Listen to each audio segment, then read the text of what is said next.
Merci Monsieur le Président, Monsieur le Ministre, Madame la Présidente de la Commission des lois, Monsieur le rapporteur, mes chers collègues.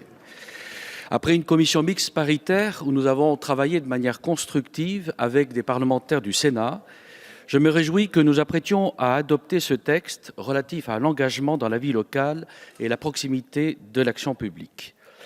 Et nous sommes satisfaits tant sur la forme que sur le fond.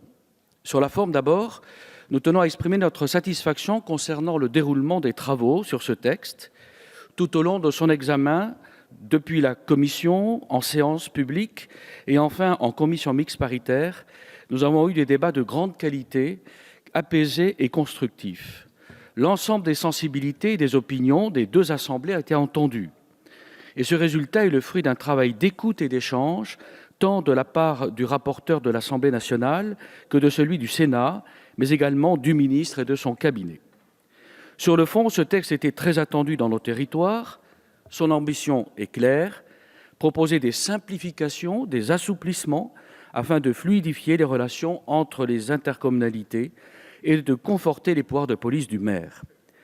À cette volonté initiale, le Sénat a apporté 85 articles supplémentaires en cours de la première lecture et l'Assemblée nationale a réussi à établir un certain équilibre qui a été la base de départ des discussions en CMP. Concrètement, ce texte améliore les relations entre les communes et les EPCI, notamment en améliorant l'information des élus municipaux sur les délibérations prises par les conseils communautaires. Il instaure également plus de fluidité sur la répartition de l'exercice de la compétence tourisme et donne le pouvoir de classement à l'autorité compétente la plus proche, c'est-à-dire le préfet. Les périmètres des EPCI sont assouplis, mais sans détricoter l'intercommunalité. Nous avons, par exemple, supprimé la révision sexennale des schémas départementaux de coopération intercommunale et nous avons ouvert la possibilité pour des communautés d'agglomération ou des communautés de communes qui le souhaitent d'être divisées. De plus, le texte permet désormais de faire fonctionner un conseil municipal en cas d'incomplétude. Nous avons également renforcé de manière attendue les pouvoirs de police du maire, notamment dans le contrôle du respect des règles de sécurité pour les établissements recevant du public, mais également en matière de fermeture de débits de boissons pour des motifs d'ordre public. Enfin, nous avons réussi à mettre en place des avancées concrètes et immédiates pour renforcer les droits et la reconnaissance des élus locaux afin de favoriser la conciliation entre la vie professionnelle et l'exercice d'un mandat local.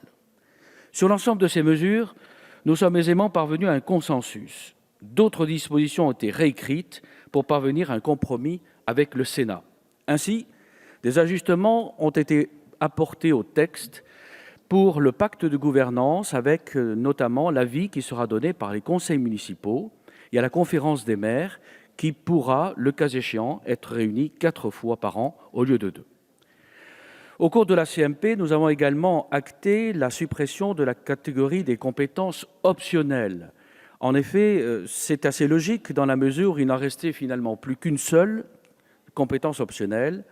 Et par ailleurs, nous avons réécrit l'article 5 relatif à la compétence eau et assainissement avec un mécanisme intelligent de délégation de l'EPCI vers les communes sans remettre en cause le caractère obligatoire de transfert de cette compétence. Sur un sujet qui avait été en particulier porté par le groupe MODEM, nous nous réjouissons du terrain d'entente sur les questions de la parité. Une clause de revoyure a été actée. Une réforme devra être adoptée avant le 31 décembre 2021. C'est une position d'équilibre qui me semble tout à fait intéressante. Par ailleurs, nous avons définitivement renforcé les pouvoirs des maires en matière de location de courte durée de type Airbnb, en renforçant les moyens de contrôle à la disposition des maires. C'est un sujet qui intéresse particulièrement le groupe MODEM et il sera attentif aux mesures qui seront prises à cet égard. Enfin, nous avons acté l'augmentation des indemnités des élus en rétablissant les dispositions prévues par le Sénat et que le groupe MODEM soutient également. Ce sont donc, comme on le voit, des projets significatifs et qui sont extrêmement attendus par les élus sur le terrain. Le travail du ministre, de l'Assemblée nationale et du Sénat a permis de proposer un texte de qualité auquel le groupe MODEM et apparentés apportera naturellement son soutien le plus entier. Je vous remercie.